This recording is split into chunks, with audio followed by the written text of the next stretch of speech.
Thanks for joining us here on KARK Fox 16 Plus. I'm Ashlei King. Now, over the past week, there have been a lot of violent incidents that have made their way onto social media and really just dominated the headlines. And so a lot of people may be wondering, how do I talk to my children about some of the things that I'm seeing? So that is something that we are going to talk about today. But before we get to that, I do want to give a recap of some of the things that we have seen over the past week. And so I want to go ahead and take a look at this video here. So this was an incident that happened in North Carolina where there was a Ukrainian woman. She got on this train here. She sat down. And then moments later, the guy there sitting in the back behind her, he got up and he stabbed her. See, the video, we froze it there because we wanted to make sure we don't show you that because this was a pretty gruesome attack there.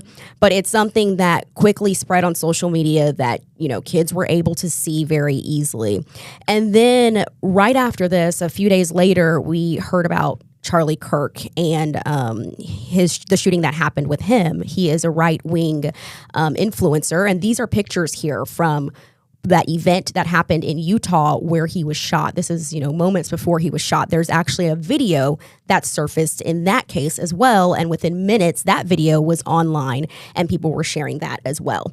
And then closer to home, we had the North Little Rock shooting. It's shooting that happened at the North Little Rock football game. This here is moments after that shooting happened where there was a fan. He was sitting in the stands in the visitor side and a bullet came from somewhere. Police told us yesterday they believe that bullet was from outside the stadium and also from outside of off of campus, and it hit this man who was sitting in the stands watching the game. He is expected to be okay, but now they are trying to figure out who that shooter is. So we've had these two school shootings. There was also a school shooting in Colorado as well last week that a lot of people kind of forgot about because it happened the same day as the Charlie Kirk shooting. So, a lot of people want to know, how can I talk with my children about all of these incidents that are happening? And so that is where we are now going to bring in Charlie Simpson. He is with the Arkansas Relationship Counseling Center. Thanks so much for joining us today, Charlie. Thank you for inviting me. Yes, of course. So tell us a little bit about, we have all these incidents and we are all human. We've seen all of them. How does this impact our mental state in general, first as adults? Yes, first and foremost, I want to just definitely acknowledge how unsettling this is, how frightening this is for not just the United States, but for the world to experience. But I do want to just offer just some tips on how families can navigate through this. And first and foremost, we have to check in with ourselves as parents. Yeah.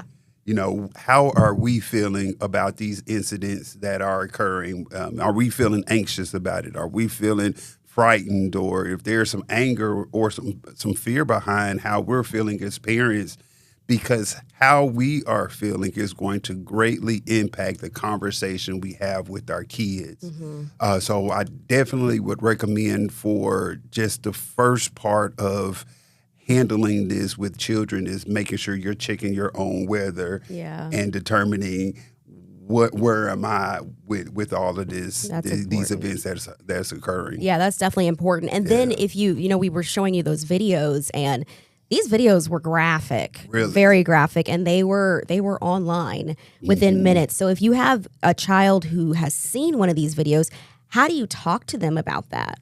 And we experience this as well, with us having the news on and our children are watching it. But what I highly encourage is for parents to try to keep the conversation open-ended. Okay. And what I mean by that is to really just check in and just ask questions like, hey, what do you think you just watched? If they're watching graphic things, what did you just hear about what's going on? Ask those open-ended questions to really gauge how they interpreted the information that they received. Mm-hmm. And usually with that information, it'll give you the talking points on what you need to do to help them navigate through it. If we are starting that conversation as a parent with anger or fear, what we'll do is we'll hijack our children's perspective on what how they interpret it. Okay. And so that's why it's important that as parents, we do our own evaluation before we start having these conversations with the kids. And if they catch us off guard. Yeah, which happens often. Yes. Just simply, hey, I need to pause this conversation that, what you just noticed. What I want to do is come back to, these events, and then we'll have a conversation later on. Because they will catch you off guard, and the last thing you want to do is just respond with an emotional state. But if you can pause the conversation, make sure that you do whatever you need to do to gather yourself, because oftentimes parents are watching this in real time as well. We're human as well, right? And so, if we can do that check-in before we start having that conversation, then we can, set them to the side a little bit later on, and then just say, hey, let's go back to what you watched earlier today. Is there an age that you would say is too young to start having these conversations? Like, should you bring this up to your child, or should you wait and let them ask you about it? We as parents, we're not sure what age, however age your children are, but I do want to set just like some things to be mindful of with the different age groups. And, if they're under 7, what I like to share is you want to shield and reassure. If they're 7 and below, they're really not going to understand what's going on. So, they might start asking questions about the guns and things of that sort. What you want to do is just let them know, hey, you're safe. We're going to be safe in our home. If you have any fears or you're scared, just come and let me know. Now, if they're from that 7 to 12 age group, you can go into a little bit more of clarification and then comfort. So, a 7 to 12-year-old can have a somewhat good understanding or perspective of what's happening, and they might begin asking, certain questions on, what's going on, or how, is this something that we should be worried about? And parents can come in and just provide that comfort. Hey, we're going to be okay. These are what we're trying to do as a family to make sure that you're okay. But if it's teenagers, 13 plus, you can actually go into engaging and processing with those individuals. They'll have a lot more meaning and understanding of what's happening. They might be able to go into the political questions with certain events like that, or even just some of the religious components conversations. And, once again, we have, as parents, we have to make sure that we're evaluating our own emotional state so that when we have these conversations with our children, that we're not spreading hatred or we're not spreading division, within our home that eventually will end up going abroad. Yeah, definitely. You mentioned that division. I know with social media, I had to get off of social media this week last week because it was very toxic. So that is interesting. You mentioned that. I also I made this graphic here with some information about some school shootings that we have seen. So in 2025 alone, according to Education Week, there have been 11 shootings on school campuses, and this includes shootings with injuries as well as deaths. And so 4 of these have actually been from this school year already, like since August of the past month. In 2024, there were 39, 2023, 38, 2022, 51. So how can you kind of ease children's anxiety about, school shootings? And what's also interesting is this Education Week article, the most recent one they had was the North Little Rock shooting on there. Yeah. So it's happening here, but it's a national conversation. So how can you ease some your children's anxiety when it comes to going to school, if they're afraid? And one of the more important components, just from a mental health component, is make sure that we're modeling what we want our children to model and how we want them to react. So once again, go back to that.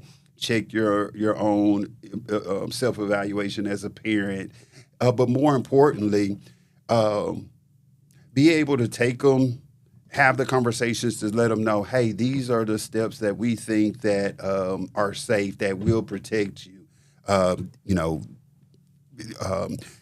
Conversations with police, officers, a lot of the schools have those officers, being able to just share, hey, if you ever feel scared when you're at school, make sure you speak to a teacher or find somebody that's safe. The schools typically do a fairly good job of being able to do And it's so sad that kids nowadays have to do the lockdown drills. Yeah, I know. The active shooters. I had my niece actually was just telling my mom about, we do training for when a bad man comes in with a gun. And it's like, we had fire drills, tornado drills. Go out in the hallway. Exactly. And being able to stress the importance of following those drills and realizing the importance of it, because once it goes live and it is real, it's so much adrenaline that just starts pumping. You just go into fight or flight mode, and you might start forgetting some of the things that you're supposed to do. But also, even for us as parents, having conversations with teachers and staff to be able to say, hey, what can we do at home to start preparing, or not preparing, but teaching our kids how to handle those types of situations. For some of those teenagers that are really interested in, creating policies for the schools and things of that sort, get them involved with, hey, how can we make sure that we're safe here at the school? What are the policies that we have in place, where there is, doors being locked, or, certain areas,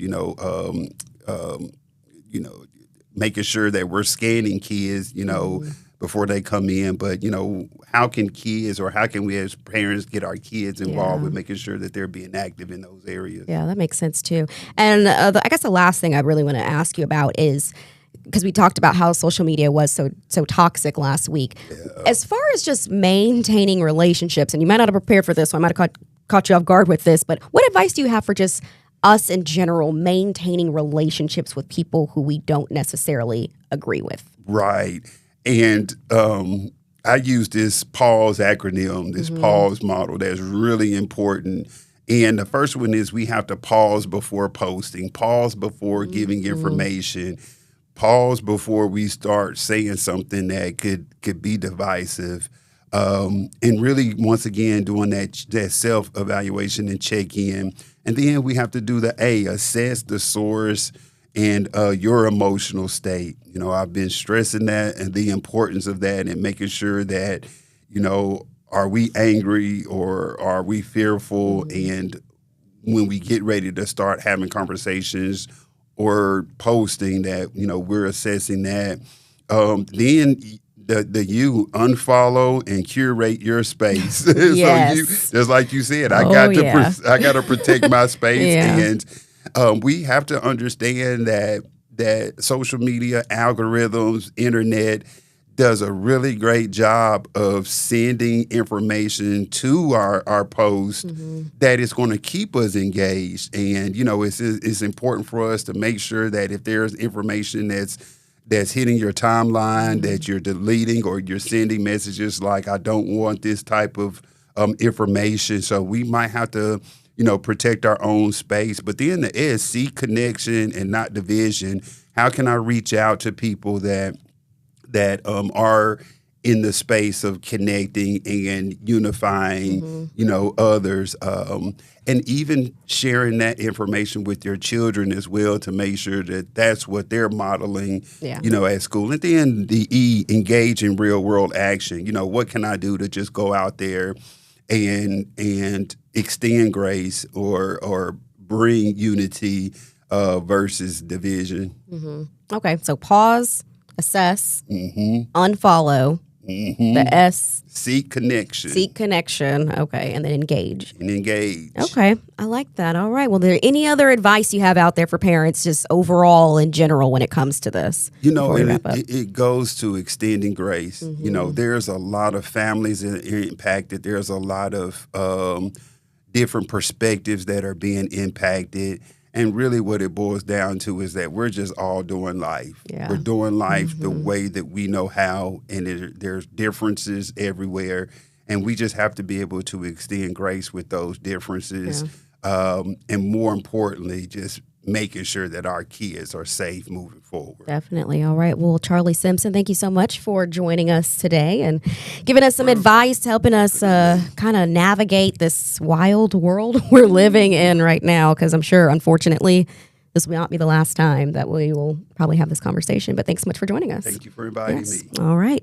Well, that is all the time we have for now. Of course, as I said, this conversation will probably continue to go. So we'll continue to have discussions like this in the future. Hope you guys have a wonderful day and take care of yourself.